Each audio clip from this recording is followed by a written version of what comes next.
वर्षभर टिकणारं असं कैरीचं लोणचं अगदी ट्रेडिशनल पद्धतीनं माझी आजी कशी करते ना, अगदी तसं कसं करायचं चला बघूया। इथं मी ह्या आकाराच्या मध्यम आकाराच्या 3 कैऱ्या अशा छान धुवायचं, चांगलं फडक्याने पुसून घ्यायचं।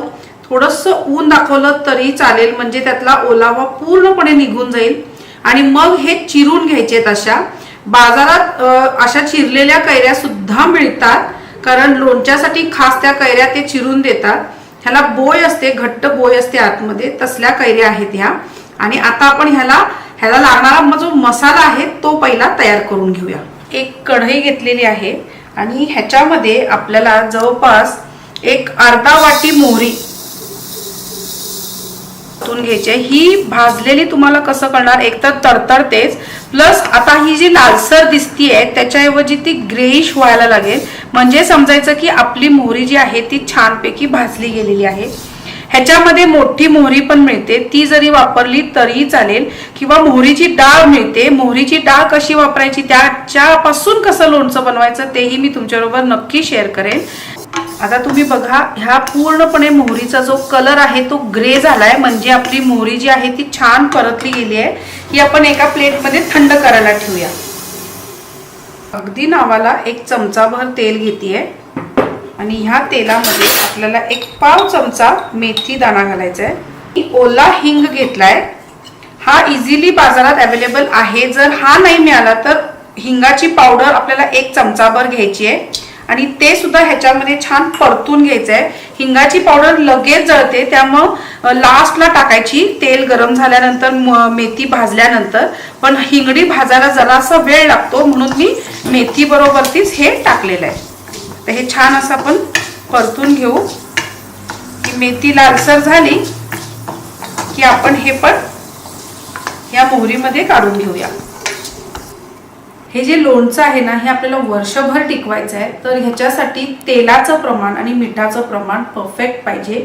तेल आणि मीठ ह्याला प्रिझर्व करतं, ह्याला बुरशी लागू देत नाही आणि खूप दिवस आपण हे लोणचं एन्जॉय करू शकतो। पण ह्या लोणच्याला तेल जेव्हा आपण घालतो तेव्हा काय करायचं, पूर्णपणे गरम करायचं, चांगलं त्याला धूर सुटेपर्यंत गरम करायचं आणि गॅस बंद करून टाकायचा। पूर्णपणे थंड व्हायला पाहिजे आणि मग आपण ह्या लोणच्याच्या मसाल्यामध्ये हे तेल ऍड करायचं। ते कसं दाखवते। जवळपास 1 वाटी मी तेल इथं गरम करायला ठेवलंय। गॅस मोठाच करा आणि तेल छान कडक तापू दे।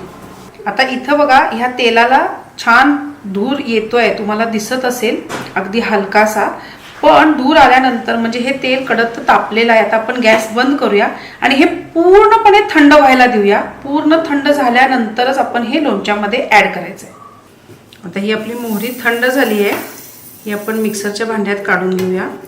मी जवळपास 1 वाटी तिखट घालणार आहे। हे मी बेडगी मिरची पावडर घेतलेली आहे।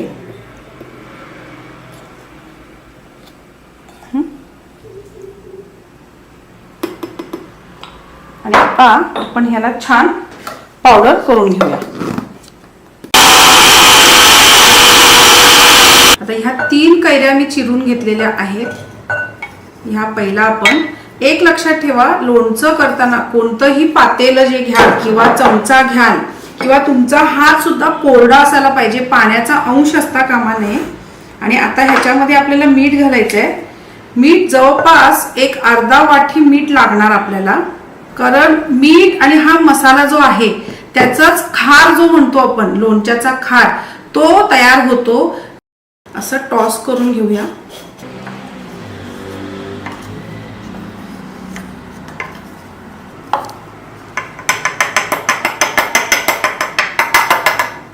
आता तेल आपलं थंड झालेलं आहे आणि ते मी ह्याच्यात घालते।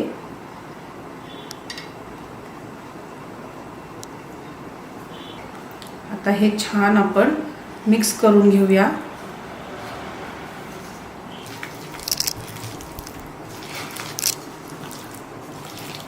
मी एक छोटीशी छान बरणी घेतलेली आहे, ती स्वच्छ घासून पुसून उन्हात ठेवलेली आहे, म्हणजे त्याच्यात जराही पाण्याचा अंश असू नये। आता ह्याच्यामध्ये आपण हे लोणचं भरून ठेवायचं आहे। त्यापैकी भाताबरोबर, रोजच्या जेवणाबरोबर एन्जॉय करणार। खरं हे मुरण्यासाठी एक 7-8 दिवस तरी लागतील, तर व्यवस्थित हे लोणचं आपलं मुरेल. आपलं कैरीचं लोणचं रेडी आहे. मस्त झाकण लावते आणि ह्याला छान असं वरून बांधते कॉटनच्या कपड्यानी आणि मग एक 8 दिवसांनी हे ओपन करून तुम्हाला दाखवते. रोज काय करायचं, हे घट्ट बांधायचं आहे, पण रोज काय करायचं ते सांगते. ही बरणी जी आहे ती अशी धरून असं असं मिक्स करायचं. कारण काय होतं की मिठाचं जे पाणी, मीठ आणि कैरी एकत्र आलं की पाणी सुटतं. तो पाणी वेगळं आणि तेल वेगळं होता कामा नये. हे असं मिक्स करायला पाहिजे, म्हणजे ह्याला भुरा येणार नाही आणि तेल कायम वरती तरंगत राहायला पाहिजे, जेणेकरून जे बॅक्टेरियाज आहेत ते बाहेरचे त्याच्यात जाऊन त्याला फंगस येता कामा नये. म्हणून ह्याला आपण 1-2 दिवसातून असं असं जरा शेक करून ठेवून टाकायचं. 8 दिवसांनी बरणी उघडून बघायची आणि मस्तपैकी लोणचं खायचं.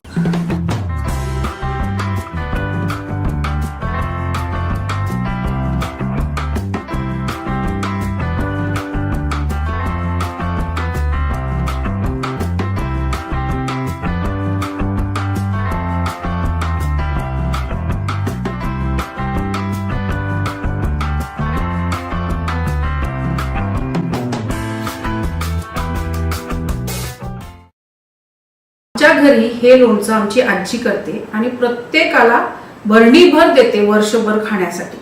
आणि हा आमच्या घरी एक सोहळाच असतो, लोणच्याचा सोहळा.